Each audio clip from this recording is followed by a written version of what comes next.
He signed the divorce papers while I was still recovering from childbirth. He walked away from me and our newborn twins without a second thought, believing I had nothing left to offer. What he didn't know was that I had just inherited $3 billion, and I wasn't coming back. If you love stories about karma, revenge, and unexpected comebacks, you're in the right place. Hit that subscribe button and stay until the end, because this story has a twist that will leave you speechless. My name is Amara, and 3 hours after I gave birth to my twins, my husband Kwame walked into my hospital room and asked for a divorce. I was exhausted. My body ached everywhere. My daughter Nia was sleeping in the bassinet beside me, and my son Tao was in my arms, barely 3 hours old. I could still feel the weight of labor on my bones, the kind of tired that seeps into your soul. When Kwame walked in, I thought maybe he'd finally come to see his children properly. Maybe he'd hold them. Maybe he'd tell me we'd be okay. Instead, he stood at the foot of my bed with his arms crossed and said, "I can't do this anymore, Amara. I want out." I stared at him, trying to understand the words. My mind was foggy from exhaustion and pain medication. "What are you talking about?" I whispered. He pulled folded papers from his jacket pocket and tossed them onto my bed. "Divorce papers. I need you to sign these. I'm done."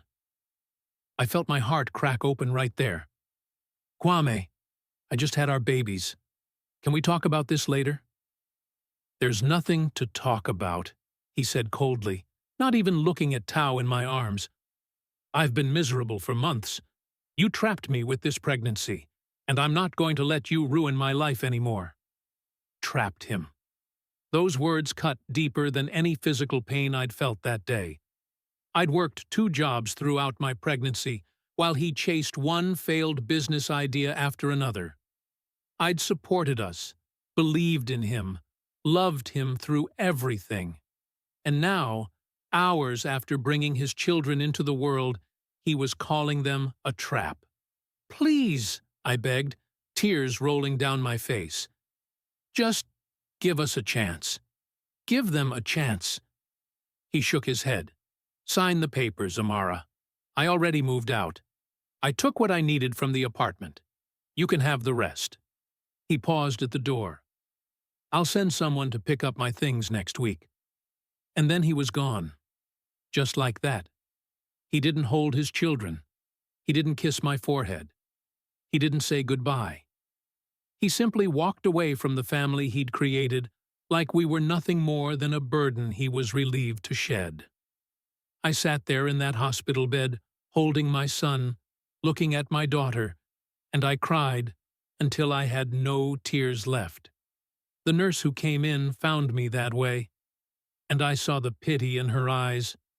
She'd probably seen this before, men who couldn't handle the reality of fatherhood, but knowing I wasn't alone in this pain didn't make it hurt any less. I signed those papers the next day because I had no fight left in me. Kwame had already cleaned out our bank accounts, taken the car, and removed his name from our apartment lease. He left me with just enough money for 1 month's rent and walked away with everything else. When I was discharged 2 days later, I had to take the bus home with my 2 newborn babies, carrying them in borrowed car seats from the hospital's charity program. The months that followed were the hardest of my life. I moved into a tiny studio apartment with furniture I found on the street and borrowed from neighbors. I worked from home doing data entry, typing with one hand while holding a baby in the other. Some nights I survived on rice and beans so I could afford formula for Nia and Tao. I didn't sleep for more than 2 hours at a time. I didn't have family. I'd grown up in foster care, bouncing from home to home until I aged out at 18. Kwame knew that. He knew I had nobody, and he still left me with nothing. But I kept going because my babies needed me. Every time I looked at their faces, I found a reason to push through another day. I'd rock them to sleep singing lullabies my foster mother once sang to me, and I'd promise them that somehow, some way, we'd be okay. 2 months after the divorce, I received a certified letter from a law firm in Manhattan. I almost threw it away, thinking it was another bill or some legal trouble I couldn't afford to deal with. But something made me open it while Nia and Tao were napping. The letter said that my biological father, a man named Kofi Mensah, had passed away. I'd never known my father. My mother had died when I was 3, and I had no memory of her ever mentioning him. According to the letter, Kofi had been searching for me for years, but because I'd been lost in the foster system under different names and placements, he'd only managed to track me down months before his death. Kofi Mensah had been a tech entrepreneur and real estate mogul, and he'd left me everything. $3 billion. I read that number over and over again. 3 billion. I actually laughed out loud because it felt like a cruel joke. It had to be a scam. Things like this didn't happen to people like me. Women who couldn't afford to buy their babies new clothes, who worried about keeping the lights on. But I called the law firm anyway, expecting them to ask me for money or personal information. Instead, they asked me to come in for a DNA test. 2 weeks later, the results confirmed what the letter had said. Kofi Mensah was my biological father, and his entire fortune now belonged to me. The money was transferred within a month. I sat at my laptop, looking at my bank account balance with so many zeros I had to count them twice. I cried, but this time, they were different tears. These were tears of relief, of disbelief, of gratitude for a father I'd never known who'd spent his final years trying to find me. The first thing I did was move. I found a safe, comfortable apartment in a good neighborhood with a room for each of my babies. I bought furniture that wasn't broken. I stocked my fridge with real food. I hired a kind nanny named Adana, who helped me during the day so I could sleep and breathe and remember what it felt like to be human again. But I didn't tell anyone about the money, not even my one friend from my old job. I'd learned early in life that people change when they know you have something they want. So I stayed quiet, dressed simply, drove a regular car, and focused on raising Nia and Tao. I also discovered something surprising about myself. I had my father's mind for business. With the help of financial advisors, I started investing in startups and real estate. I took online business courses during nap times and late nights. I built a tech company from one of my investments, and within a year, I'd become known in business circles as J. Mensah, a mysterious and brilliant investor. Nobody connected me to Amara, the struggling single mother who'd been abandoned in a hospital room. I created a foundation for foster children in my father's name, funding programs that helped kids like I used to be. I built my empire quietly, steadily, and with purpose. And for the first time in my life, I was truly happy. Kwame became nothing more than a painful memory. Someone who'd once hurt me, but no longer had any power over my life. While I was building my future, Kwame's life was falling apart. I heard through mutual acquaintances that his business had failed spectacularly. He'd gone into debt, lost his apartment, and was working as a delivery driver. The woman he'd left me for had dumped him the moment his money ran out. He was living in a run-down apartment, bitter and alone. I felt nothing when I heard this, not satisfaction, not pity, nothing. He'd made his choices, and now he was living with them. 3 years after the divorce, everything changed again. I'd taken Nia and Tao to the park on a beautiful Saturday afternoon. They were 3 years old now, running around with endless energy, their laughter filling the air. I was pushing Tao on the swing when I heard someone call my name. I turned and saw Kwame standing there, looking worn and tired in a work uniform. My blood went cold. Nia immediately hid behind my legs, sensing the tension in my body. Tao stopped swinging and stared at this stranger with confusion. "Amara," Kwame said again, walking closer. I didn't know you came to this park. What do you want?" My voice came out harder than I intended, but I didn't soften it. He looked at Nia and Tao, really looked at them for the first time in their lives. "They're so big. They look just like—" "Don't," I cut him off. "Don't pretend you care now." He had the decency to look ashamed. "I've been thinking about them. About you. I made a mistake, Amara. I was young and stupid and scared, and You walked away while I was in a hospital bed," I said quietly, kneeling down to hold Nia, who was clutching my leg. "You called your children a trap.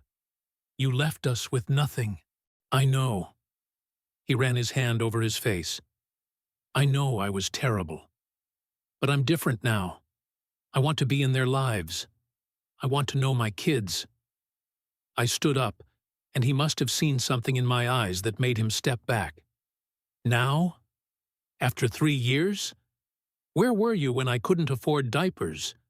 Where were you during the sleepless nights and the fevers and the first words and the first steps? You're not their father, Kwame. You're just the man who abandoned them."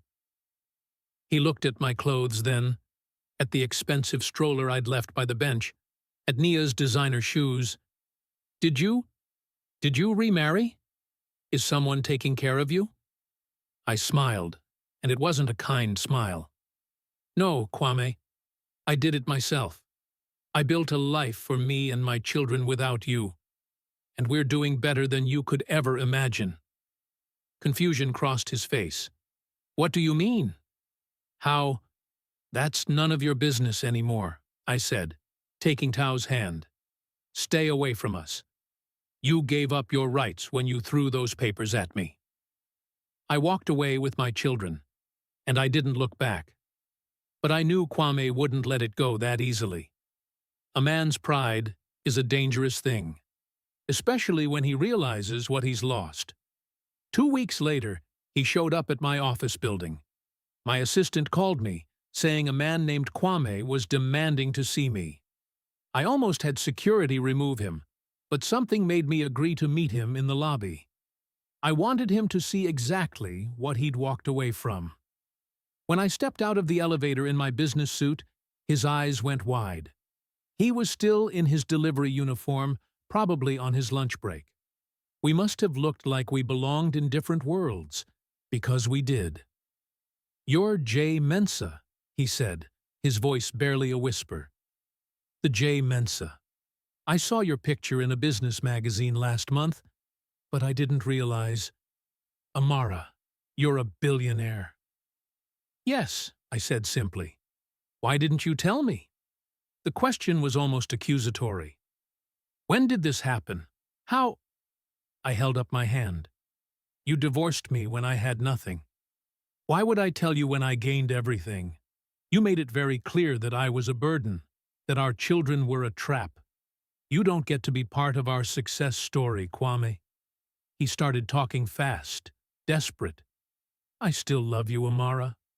I made a terrible mistake. But people change. I've changed. I want another chance. I want to be there for Nia and Tao. They deserve a father." I looked at him with something close to pity. "You don't love me. You love my money. You never loved me, not really. Or you wouldn't have left me bleeding and broken in a hospital bed. And my children don't need a father who abandoned them when things were hard." "I'll sue for custody," he threatened, and I could see the desperation in his eyes. "They're my kids, too." I didn't raise my voice. I didn't need to. "Try it. My lawyers cost more per hour than you make in a month. You signed away your parental rights. You have nothing." I turned to walk back to the elevator. "Security will escort you out." Don't come back. As I rode the elevator back to my office, I felt nothing but peace. Some people thought I should forgive him, that everyone deserves a second chance. But forgiveness doesn't mean giving someone access to hurt you again. I forgave Kwame for my own peace of mind, but I would never let him back into the life I'd built from ashes. That evening, I came home to Nia and Tao, building a blanket fort in the living room with Adana. They ran to me with sticky hands and wide smiles, telling me about their day, about the butterfly they saw, about the new song they learned. These were my children, raised on love and stability, who knew nothing of the man who'd rejected them before they'd even opened their eyes. I'd learned something important through all of this. My father's inheritance had given me opportunity, but I'd built my success through my own strength and intelligence. Kwame's abandonment had broken me, but I'd pieced myself back together into something stronger. I didn't need revenge because my happiness was enough. My success was enough. My beautiful children were enough. Sometimes the worst moments in our lives lead us to our greatest transformations. Kwame had seen me as worthless when I had nothing, so I made sure he'd never be part of my life when I had everything. He'd walk past buildings I owned, read articles about my success, and live with the knowledge that he'd held a diamond and thrown it away because he was too blind to see its worth. And me? I'd wake up every morning to two perfect children calling me mama, to a career I'd built with my own hands, to a life full of purpose and joy. I'd won not by destroying him, but by refusing to let his rejection define my worth. That was the greatest revenge of all. Living well, loving deeply, and never looking back. My story reminds us that sometimes the worst moments in our lives lead us to our greatest transformations. Kwame saw me as worthless when I had nothing, so I made sure he'd never be part of my life when I had everything. I didn't need revenge. My success was enough. If this story inspired you, smash that like button and subscribe for more incredible real-life stories. Drop a comment below. Do you think I should have given Kwame a second chance, or did he get exactly what he deserved? I'll see you in the next video.